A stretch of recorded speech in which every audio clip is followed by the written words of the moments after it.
Hi, everybody. Welcome to week 4 of High School Academy at Post University. How exciting that we are almost halfway through this course. I can't even believe it. Thank you again for all of your hard work and consistent work. You have all consistently replied and submitted to every assignment, so great for you. Organization is one of the keys to success.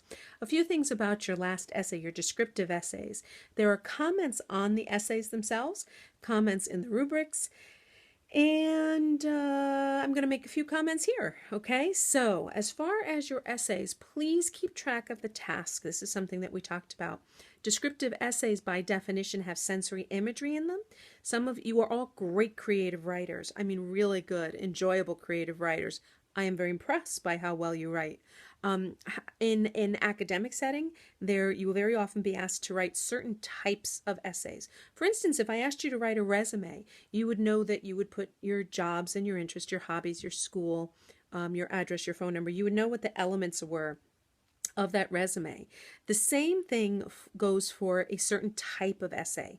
The descriptive essay asked for sensory imagery. And although some of you wrote me great essays about how you feel about things like the American dream or social networking, you neglected to include that sensory imagery that you really did a great job with talking about your ideal vacations on discussion board. So please make sure that you know what the task is when you are completing an essay, okay? And we're going to talk in a little bit about your evaluative essay, which is the next one coming up. The other thing was your APA formatting. There is an APA tutorial and a video link on Unit 2 in your descriptive essay box. And I need most of you to look at those for the first time or look at them again. Also, if you are to open up, I have an attachment. Excuse me, I'm going to move this.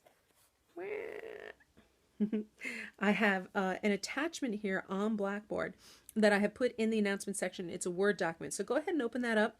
If you have to pause me, that's fine as well.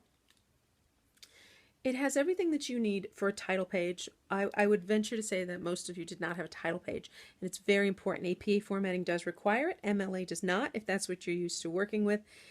So you're going to have to learn the differences, and there's subtle differences. I had a lot of trouble with this when I first started working with APA formatting, so I'm here to help you with those, okay?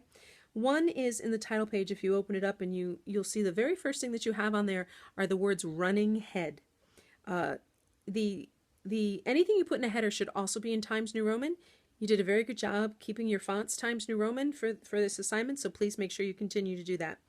So the header usually defaults to a smaller font and a different font than Times New Roman, usually Calibri 11. So change that to Times New Roman 12, and you put the words running head, capital R, lowercase h, running head, colon. Then the title that you put there after the colon needs to be all capital letters, okay? That is the title that you will again put in on the top left-hand corner of all of your body pages. Across from that, on the right-hand side, is your page number 1.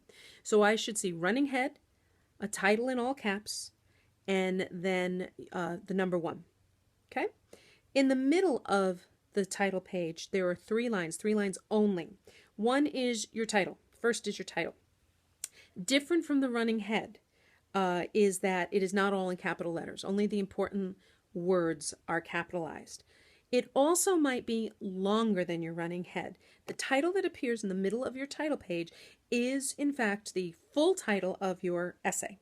For instance, you'll notice that I put The Glass Menagerie, an academic analysis of the literary elements of character progression and conflict in Tennessee Williams' classic memory play.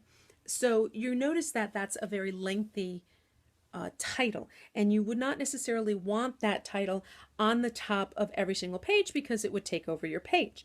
So APA asks that you abbreviate that longer title for your running head.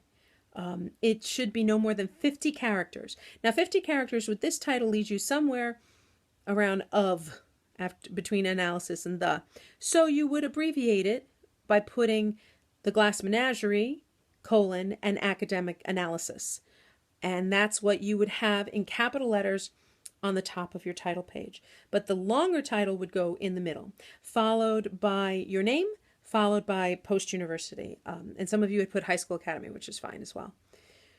Okay, and that's all that goes on your title page. That three-line heading does not appear again.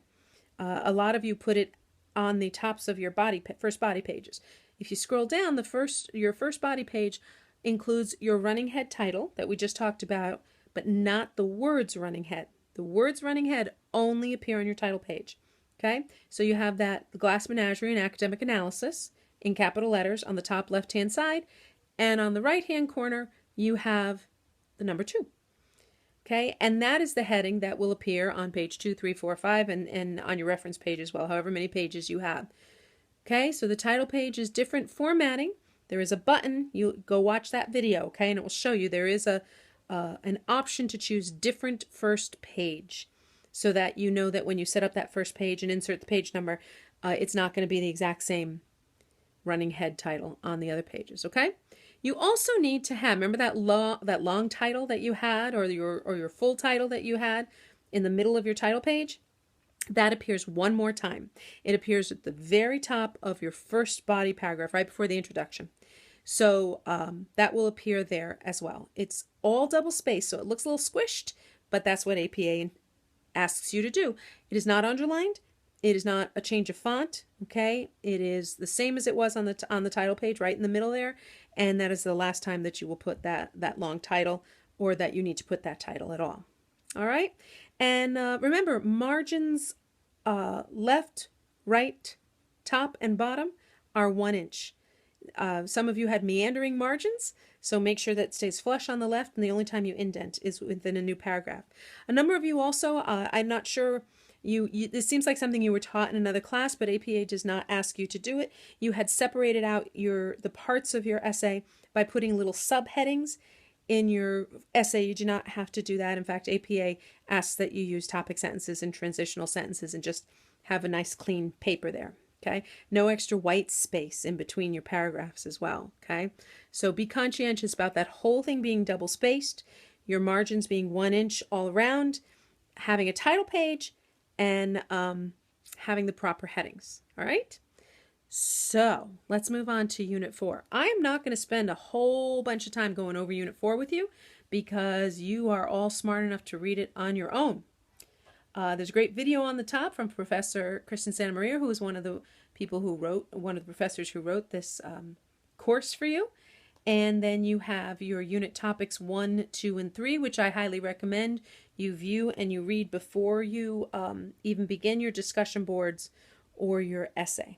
Okay, so you do have a compare and contrast discussion board. Please remember that that is due Wednesday by 11:59. And thank you again for your organization and your timeliness. By the way, I apologize that discussion boards were not done on time this week. I was actually sick and out of school for a few days, so it took me a while to catch up on that. That is an unusual thing for me, but I'm sure you understand having been sick yourselves, right? All right, so Unit 4, evaluative writing. As you can see, I'm already losing my voice, right? Okay, so click on that, please. Evaluative writing assignment. This is going to be a little bit different. You have the same headings that you were working with: social network, vaccines for children, Western diet, American dream, and the gap year after school. Now, please know that from here on in, you are going to be using what is known as an academic tone. Some of you might have noticed the comment that I put on your essays, which was please use a more academic tone, not so conversational. Conversational tone is when you use words like well, just, so, really, like, and a lot. So before you hand in your essay, this particular essay and the one in the following unit, Unit 6 and 7, please make sure you go to your Find and Replace button in your Word document and you look for those words, because the only time you should have any of those words is you should have like, if you're talking about liking something. But even that I probably wouldn't see in an academic essay. Also, asking questions. You do not need to ask questions of your readers to engage them. They should be engaged by your passion in what you're writing about, and your research and your subject and how well you handle it. But there is not a place in academic essays for asking questions of your readers. Have you ever seen this sort of thing? Are you ready to move on? That sort of engagement that you might be used to from other papers, but not necessarily in this. You are all great creative writers. I have thoroughly enjoyed your creative writing that I've read so far, but now it's time to get that academic tone going. So it might be a little difficult for some of you to let go of that creativity and that conversational mood that you are creating. Also, exclamation points. There is no place for exclamation points because you are not. APA asks that you have a more less emotional writing in your essay, passionate about your subject, but not necessarily emotional about your writing. Does that make sense? If you decided that the topic that you chose for your descriptive essay is not what you want to go with for the other two essays, now is the time to switch. Whatever you write about in this evaluative essay is what we're going to ask you to keep that subject for your research essay, okay? So if that subject did not speak to you, now is the time to move. Okay, so please read through the directions. Keep in mind that you will not be using first person, which is I, me, my, we, us. Okay, so ours. So again, before you hand this in, go to that find button and see if any of those pronouns exist in your essay and change them around. Also, please remember, and I did say this in an announcement on Blackboard, so make sure you read those, that no second person, you, your, yours. So that's another thing to check, okay? And that usually goes along with engaging the audience, but it depersonalizes your paper and changes the tone. So these are very small incidental things that will really make it easier for you to succeed when you go to college and as you go further along in high school. All right, so please know that it is asking, you're going to be evaluating scholarly articles, and those articles are given to you. Okay, so if you go to the second page of your assignment, you will see those scholarly articles. So you do not have to seek them out. I will be giving more information on this essay as the week goes along. But I'm very excited to read these, to evaluate them, to see how you've taken the comments that I've given you and the input that you've gotten from the links and the course itself, and how you've revised and grown as writers by the time I get these essays. I am also extremely excited to come and meet you within the next few weeks when I can arrange that with your teacher. As always, don't hesitate to email me. I know I give you a lot of information, but it's only to help you succeed. So please make sure that you know your task and your purpose and your audience and go forth with your writing. Have a great week and take care.